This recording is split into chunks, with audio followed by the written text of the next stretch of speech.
listeners at home. I'm Jean Young for Cabin Tales and Trails, a page one story and music collection.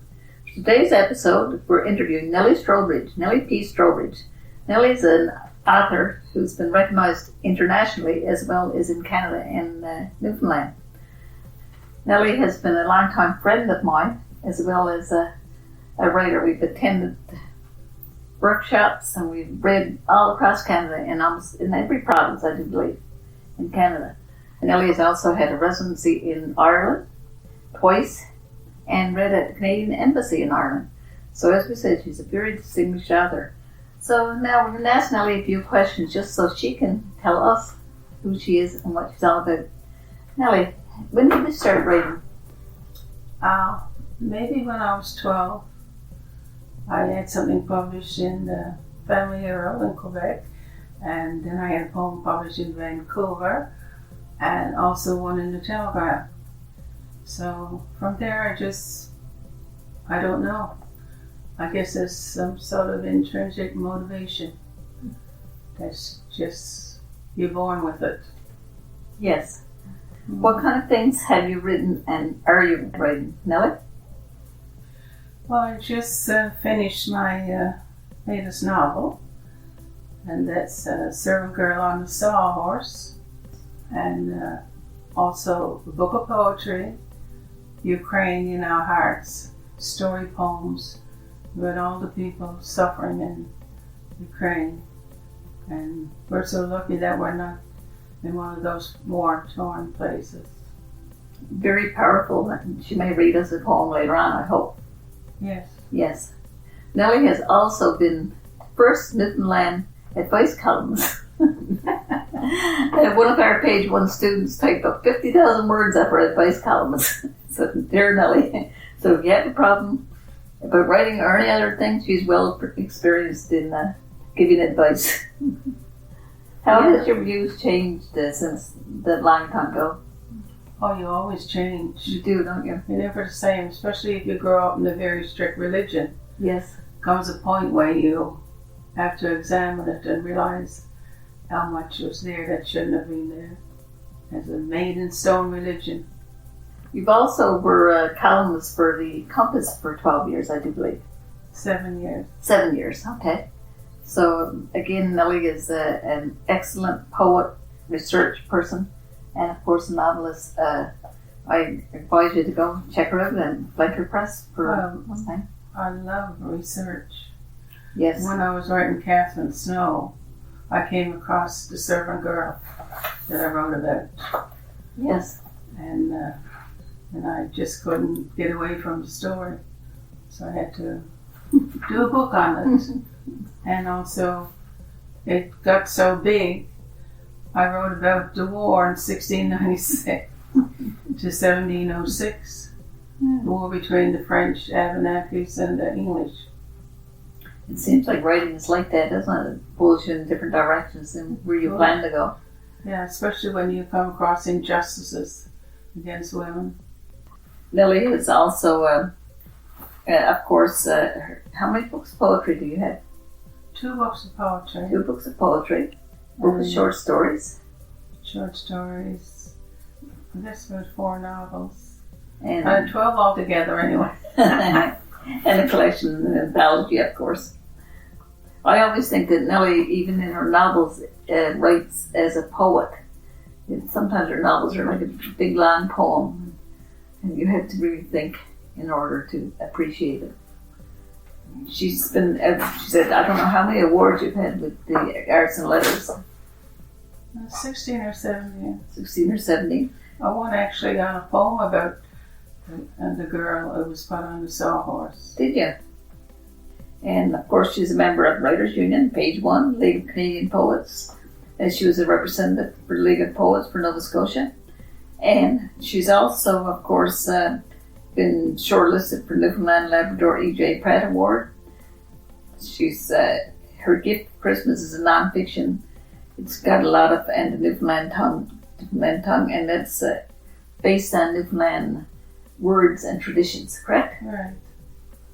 And of course, words that were never in print before. Yes. I think there might have been a couple of hundred. So they weren't in the They were just dictionary. spoken, but no one had written them down. And she's also written from a book tour. And she was a finalist in the Newfoundland and Labrador Heritage and History Award for Ghost at the Southern Cross. The Ghost at the Southern Cross is not so much about ghosts, it's about what happened to a community after sinking up the cross. It was always a ghost in people's minds because they never ever found the ship. Yes. And nobody was ever found. Which makes you really wonder what happened. My great uncle was on that ship. Was it? He left a sweetheart. And of course, that is one of the main themes in your book about somebody losing their sweetheart. Yes, of course. I don't think there's anything that can tell you that inspired you to be an author because, like you say, it comes naturally. Is that correct? I just fell into it. I just wanted to write. And I read a lot because in my house there were books, there were magazines. I remember feeling sorry for Dag Hammarskjöld when he got killed in the plane crash. Yes. United Secretary General of the United Nations. Yes. So I was only 14 then. And Stephen Truscott. Yes. When he was killed. Or he wasn't killed. When he was accused of killing this young girl. I felt very sorry for him. He was in the Time magazine. Yes. Of course, he was later exonerated. Do you remember how you started to come to page one? I can't quite remember. I think I was here a couple of years. You contacted me. Okay. We met, I believe, at a Writers Alliance conference and we shared a room in Littledale, I do believe. Oh, yes, yeah. That's the first time that we met. Mm-hmm. That was a long time ago. Back then they used to pay for our transportation to go there. And wow. I think that's really important for the government to, encourage people to help them with the transportation, which is not done anymore. They don't do it anymore. No. If a person is just beginning writing, what tips do you have? I would say write what you feel so others will feel what you write. Just pour out your heart into whatever you're really interested in. Don't look at a blank screen and say, what will I write today? You need more motivation than that. Just go with what you feel to write and do it regardless of what other people think of it. It's your work and it comes from your heart. Let it cool a while, go back to it. Is there a significant moment in your writing career that you remember? I remember when I was at Costco one day signing books, Catherine Snow, and this lady came up to me and she said, I had to shake your hand because when I read Catherine Snow, I just couldn't get it out of my mind and I just had to see you. And she reached out her hand and when she shook my hand, with just like an electric current went through my body. Imagine. And I wondered if maybe she was a descendant of Catherine Snow. One never knows. Catherine Snow, by the way, was the last woman hanged in Newfoundland. Yes, 1834, July 21st. And she was accused of killing and convicted of killing her husband without any evidence that she did. Yes. And they actually got a lot of attention, that book did, and they actually put on a trial, a repeat trial, big one. And she won. She found not guilty. The Toronto Star actually was phoning me about it, waiting to put an article out about it. So there was and of course that led to the hanged woman's daughter, which was Bridget. And she was left to look after the children, but then the children were also scattered, so she was just left without anyone. So one night she got into this boat, nice moonlit night, and she didn't care where she was going. So where she went, that's her story. Even though you don't know anything about the real Catherine Snow's children? I know some things about some them. things. I know she had 10 children, not like the reports in the newspapers always said she had 8. But she had 10. And I'm sure you know that too, because you are an in-depth researcher for sure. Yes. Do you remember your first book was published with Wittershins, is that correct? With Jesperson. It Yes. was called Wittershins, meaning to turn back the clock, which means you turn back the clock to this time in history. And I won two stories in that book first. One was Secrets, I won first place in the Finance and Letters competition. And I went from there. I wrote, I think it was about 12 stories, that book. Yes. So that was your introduction to the publishing world of printed books. Yes, because I had walked in with my book. So you do have to push yourself. I walked in to this publisher's office. I laid my book on his desk, and he said, "Well, I have a lot of books there, manuscripts there. See a pile." And I said, "Well, I have to tell you about my stories." So I told him, and he said, "Well, maybe I'll get to look at them in 3 months." Anyway, the next month they found and accepted my book. So you had to be... Because I believed in my stories. Yes. And you have to believe in what you're doing. Yes, for sure. And I think that's a good lesson to any new author who is trying to break into the publishing Believe in world. what you're doing. So Nellie, since we've talked about your writing, would you like to read something from your writing and give us a little bit background on it? I did tell you about the last book I did. It's with the publisher right now, which was... Well, first, I wanted to read... Sometimes you get good feedbacks, and I got a lot of those. But this is from a little girl in grade 4, so I have to read you this. When Nellie came to talk to all the students, none of us thought we were going to feel what we felt.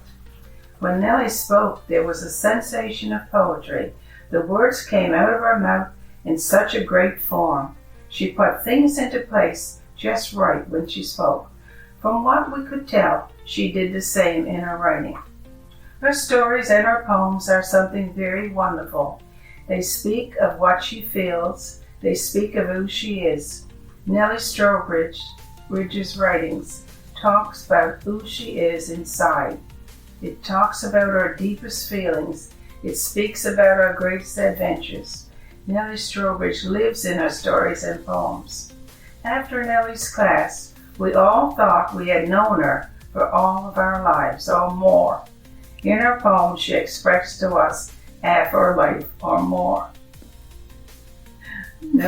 I like that. All right. So it was from a child in grade 4. Yes. That's very well written for a child in grade 4. I know. So I'll read you a poem from my Ukrainian collection,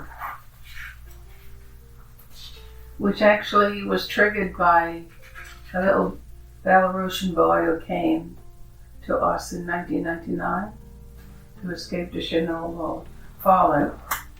And when I heard about the invasion of Ukraine, February 24th, 2022, I thought about him growing up, was he in this war? And that's how it started. Brimming with empathy. Train attack. The children are leaving, their minds like suitcases packed with whatever they wanted to leave behind. Images locked inside, no key to let them out. Survival is like a heavy backpack, carried front and back, a lifetime of possessions and family left behind.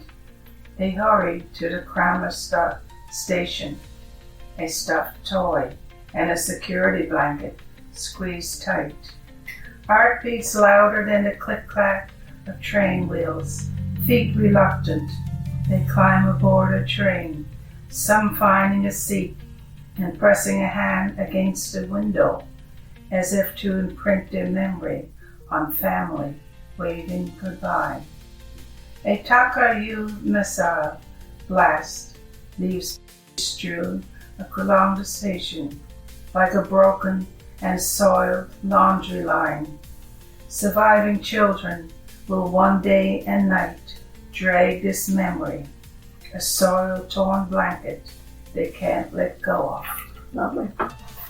Sad, but sad and terrible. And Well, I want people to be able to feel what's happening there, in that country. Yes. But we're so fortunate that we haven't experienced any of this. So I ended up writing about 170 poems. And I've got it down to 150 now, I think, to make it down more. I might write more. So anyway, I was hoping if I could get a publisher for this book, I would have money to give to the Ukrainian refugees. That was my aim. Excellent. And would you like to read from your book now? Well, I could read a little bit from The Servant Girl, just the beginning. This would actually be my last historical novel. I'm going to go somewhere else, maybe Strangers in Paris. A love story. Anyway, it's a prologue. Elizabeth Bunker, her graying hair peaked over a high forehead above arched eyebrows, sat down on a small padded stool facing her writing desk and gathered her dark skirts around her. She turned back the white lace sleeve covering her hand and bent to her task. She dipped the quill in an inkwell, careful not to take too much ink. She wrote carefully, allowing the ink to leave the quill with restraint so she would not have to block out a single cursive. Reverend Henry Lord Bishop, London, December 7, 1706.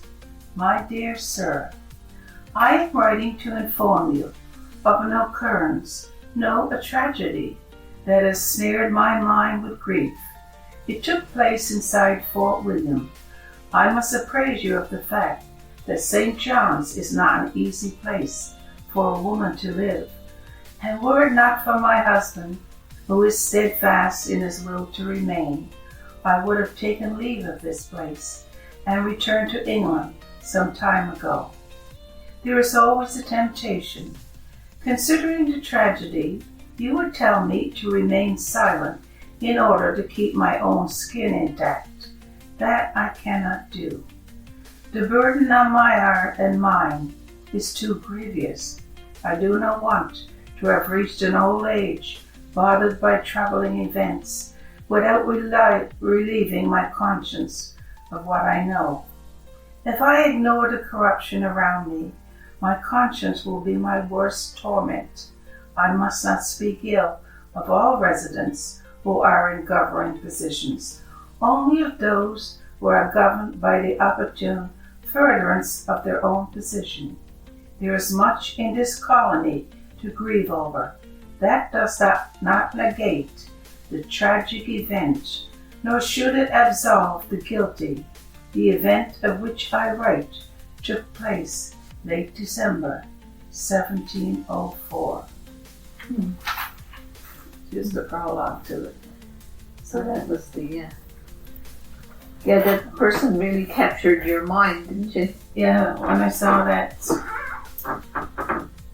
I had to write about Christian. I had to give her a name because she only had a last name. Yes. So I had to give her a first name. I had to do a lot of research because of the wars. Yes. And Carbonare Islands where the English hung out and fought the French. They censored. What is it? You call it Roman clay? Roman clay. Clay. That's stories based on history, correct?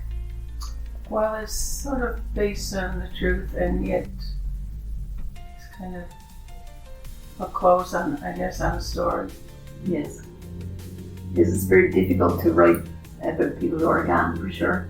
Well, Nellie P. Strowbridge, thank you very much for coming here today and sharing your thoughts and your views on writing and life with us. It's been a pleasure as always, and I urge everybody to go out and check out the Flanker Press and buy lots of her books. Have a great day, everyone. Bye for now. Signing off. Jean Young for Page 1 and Cabot Trails. Bye.